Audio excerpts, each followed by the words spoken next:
দেখুন বন্ধুরা, আজকে আমাদের বাজার থেকে নিয়ে এসছে লোটে মাছ। এই বর্ষা করলেই আপনারা তো জানেন লোটে মাছ ওঠে বাজারে, তো ভালো বড় সাইজ বলে লোটে মাছ নিয়ে এসছে। আজকে আমি এই লোটে মাছের ঝাল করবো, রেসিপিটা আপনাদের সাথে শেয়ার করবো, আপনারা দেখুন। দেখুন বন্ধুরা, এই মাছের মধ্যে প্রথমে আমি দিয়ে দেবো পেঁয়াজ কুচানো, স্লাইস করে কাটা দুটো পেঁয়াজ বড় দেখে আমি কুচিয়ে নিয়েছি।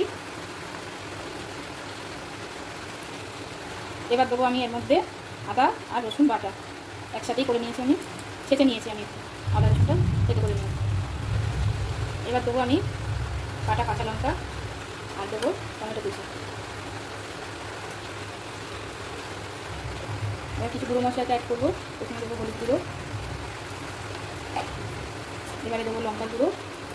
লঙ্কাটা আপনারা যে যেরকম ঝাল খাবেন সেই অনুযায়ী দেবো, আমরা একটু বেশি ঝালটা একটু বেশি করে লঙ্কা দিলাম। এবার দেবো অল্প করে জিরের গুঁড়ো